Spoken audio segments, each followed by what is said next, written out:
Hi everyone! So I want to talk about LinkedIn, which is, how do I say, a social media platform.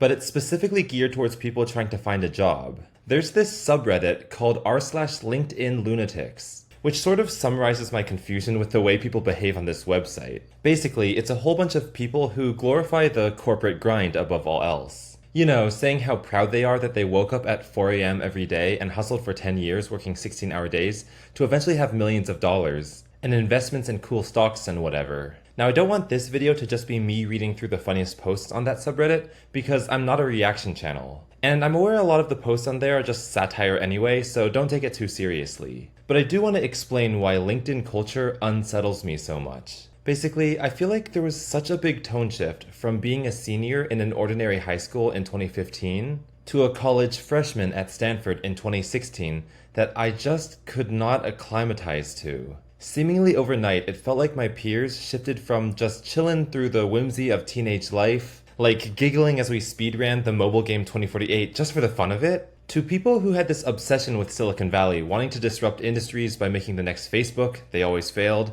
or worse, like appeasing to this select group of tech companies who don't give a shit about you. And don't get me started on all of Stanford's career fairs, workshops on making your resumes more hireable, info sessions hosted by recruiting companies eager for new employees, FANG worship, job hopping every 18 months, the list goes on and on. Now, I am aware that these activities are crucial to a lot of people who need tech jobs to financially sustain themselves or their family. And I see how it could come across as privileged for me as a YouTuber to be like, 9-to-5 job? Ew. When that's just how 95% of the population gets by. To be clear, I have nothing against people working stable jobs. I think it shows admirable work ethic, and the fabric of society would fall apart without that structure in place, you know? Also, I still felt this way during my first year at Stanford, when YouTube paid me literally $0 and I didn't know what my future was gonna look like. I suppose my main gripe is this career above living life mindset that has taken root in Silicon Valley, some of my friend groups, and most of the adult world. And LinkedIn is just the best mirror to show you what I mean about that. So as an example, let me talk about the language I see there. I am elated to announce I am embarking on a new chapter of life at Company X as mid-level big data consulting crypto visionary entrepreneur representative analyst executive. Special thanks to my former mentors at Company B for providing me with such enlightening experience and guiding me on my professional growth journey. Shoot me with a gun before I gouge my eyeballs out. I just can't stand this anymore. Looking at this, I can't bring myself to believe that this is the way people are truly feeling at their core. You know, when they come back home at the end of the day and close their bedroom door and there's no one else to impress, what are they thinking in their most private thoughts? We're all overgrown children, and this LinkedIn speak, it feels to me like we're cosplaying as adults to show off to our judgmental families that we've made it. Look, Mom, I did it. I am adulting the adult things you said adults do. You can take me seriously now. I don't know. But let me give you another example of how this career over living life mindset is just the worst. Like, during my college senior year, I tried applying to several summer internships. Reddit, YouTube, Amazon, Netflix, and I can't remember the rest. And I got accepted into exactly 0 of them. And I asked a counselor why, and they said, "Oh, the fact you have colored images in your resume isn't helping. You're not trying to brag to the employer how much you stand out. Rather, you're trying to tell the employer how well you'll fit into their position. When they have 60 seconds to judge you and they see this, it just confuses them," or something like that. And I was just thinking, what? Color's not allowed? Making these projects entertaining is like what I've spent a whole decade doing and enjoying. And I would say it's one of the things that proves I'm committed to making my work as good as I possibly can. And all of this isn't even bringing up the fact that many tech companies now use some ATS, applicant tracking system, to automatically parse through the resumes they get. Did you fail to pass through some computerized ATS algorithm? You'll never be seen by a human, yay! Now, I understand that companies probably get thousands of applicants for just a couple open slots. But no matter how I try to frame it, it just feels really dehumanizing to be perceived only by a bunch of numeric features an AI can understand, like GPA or number of degrees and so on. If I'm measured against my competition by these statistics, someone could easily beat me at every metric to make me unhireable, like they might have higher GPA and higher degrees and everything. But I'd like to think that each person has a unique style they can bring to the table, like the cadence of my videos, or my friends' animation techniques, work ethics, creativity with coming up with new project ideas,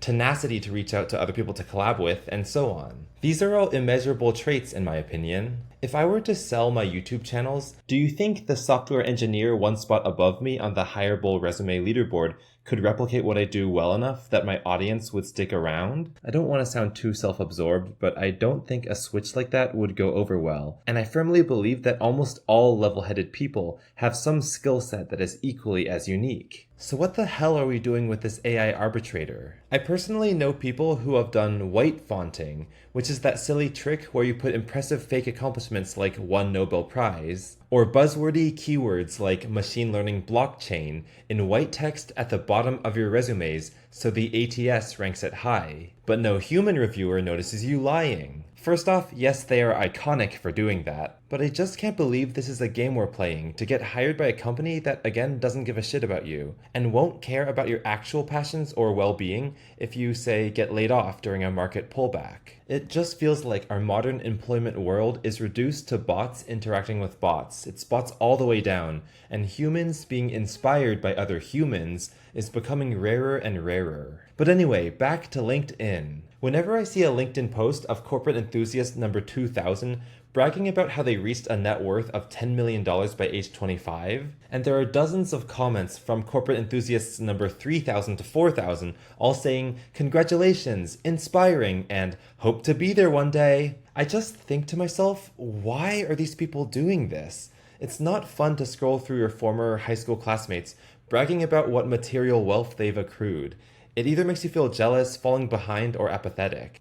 And it has absolutely no bearing to your current life. Anyway, story time. When I was in middle school, there were these rowdy classmates in my foods class who'd joke about my appearance, the way my voice sounded, and the way I would sit in my chair. And I don't want to say that was bullying because it honestly didn't bother me that much, and I knew how to counteract them. But these days, I'll occasionally see one of them pop up on LinkedIn, now in adult mode, wearing a button-down shirt, and I'll read their new bio and think to myself, "Sure, Derek, you are so enthused about improving user satisfaction and analyzing market trends. Give me a break." Now I will say, yes, people change and people grow. It's been 13 years since middle school, and surely I can't hold my former classmates in their 20s accountable for things they did half their lifetime ago, right? Right, I don't. My point is that I want to shake anyone speaking LinkedInese by their shoulders and ask, "Where's the real you, huh? What do you honestly think?" Because I bet at Derek's rowdy friends night at the bar, where they all get a bit drunk and start laughing, if one of them asked, "Do you really enjoy analyzing market trends like you said in your bio?" they'd say, "Hell no," or "Fuck that, it's just a job to pay the bills." And I'd be like, "Thank God I'm finally meeting the real you." You know how slightly off-kilter human faces look creepy because of the uncanny valley? I would say that LinkedInese feels like the uncanny valley for social media. You're so close to connecting with a real human and being like, "Aha, I relate to you," but the corporate veneer shuts down that connection. Now, you might say, "Carrie, lighten up. People need to separate their job from their free time because, well, all work and no play makes Jack a dull boy." Am I really so harsh to tell my former classmates who are wandering through this chaotic journey that is young adult life that they aren't allowed to play by the, albeit unfun, rules of this game? Because damn it, just getting from year 1 to year 2 of this tech recession hell without being laid off is hard enough as it is. So no, I don't want to tell individuals what they can and can't do. I guess I'm just dismayed that these are even the rules of the game. I think about Theranos, that fraudulent healthcare startup by Elizabeth Holmes that did the fake instant blood tests. For years, employees knew their lab results were fake. It was so obviously a sham from the inside. But the pressure to stay in line, act professional, and speak in a way to appease the boss scared them into silence. And justifiably so, because Sunny Balwani's legal scare tactics were undeniably scary. Plus, the public's obsession over Elizabeth being that next Silicon Valley world-changing thing was just so hard to defy. So after all that, whistleblowers Erica Chung, Tyler Schultz, and John Carreyrou saved the day by saying, "Screw what the culture asks of me, I'm gonna say what I'm really seeing." I want more people in shitty environment situations like that to be able to do that too. Drop the facade, air out your grievances online because that's the only way they'll be fixed. So, story time, my close friend since kindergarten used to work for Microsoft with a team in India 11 time zones away. Now, they wouldn't make him work weird hours, but he'd be on call for bug reports when his teammates worked. So we'd be out exploring the city at 10 p.m., but if he got a text saying, "There's an error here, please fix it," he'd have to do it, or at least engage in the discussion, even though it was so late in the night. That's fucked up. He should complain. And the good news is, he later did switch to a less stressful team after that. Thank God. I have another friend who got into Forbes 30 Under 30, which is a huge career accomplishment, but they knew that if they publicly celebrated that accomplishment before leaving their corporate tech job instead of after, they could be called in by the company's HR, who'd say, "Hey, that's a conflict of interest. You're not committed to our company's mission. You're fired." What? That just feels so dystopian to me. You're not allowed to share some of the proudest moments of your life? It's like millions of voices are being held in line by the threat of career-ending punishment. Now, I don't want to sound too preachy or anything because that is cringe, but I want to see more people saying, "Man, I really don't like how Company Z is doing unfair treatment Q to us" on LinkedIn. Spill the tea because it's piping hot, it's honest, and I like drama, but I know why most people won't. They'll get fired. Or at the very least, concern will start brewing between coworkers and companies that this person is a troublemaker who is too risky to hire. So, story time 2, when I was a Stanford student, I regularly recorded rant videos in my dorm about grievances I had with Stanford, like the midnight scream ritual during finals week being a sign that stress levels had risen too far. But I never posted these videos because I was worried some vague higher up would see it, and I'd be called in for academic probation or violating honor code or something. I don't know, the inner workings of a huge institution are hard to understand. But yeah, it's only now that I'm free from that system that I think to myself, I kinda wish I had said something. Or I think to myself, I am so grateful to have a caring audience that allows me to be self-employed. Because the self-censorship from fear of expulsion was way stronger than I like to admit, and if I had a whole hierarchy of bosses to appease, I'd still have that fear. But to wrap it all up, when did people get so sycophant-y to big companies? And I know it's because they have the money and people need the money, but we don't need to lie that we love it when we don't. It goes back to what I said at the start of this video. In the span between high school and college, I feel like we went from independent, unique people, each with their own weird yet personal hobbies, where if I talked to each new person, I'd hear what really gets their juices flowing, to all the same groupthink of how can I get Google to like me, or how can I get Microsoft to like me? And we lost that spark. Now in the adult world, when I talk to someone new at like a dinner party, someone will inevitably ask, "So, what do you do for work?" And we've been through this conversation so many times, I just can't do it again. For God's sake, I'd just rather we work on some activity, any other activity. It could even be a jigsaw puzzle for all I care. Well, that's it for this video. I don't really have a conclusion to end it all, so I guess I'll just say, see you in the next one. Bye!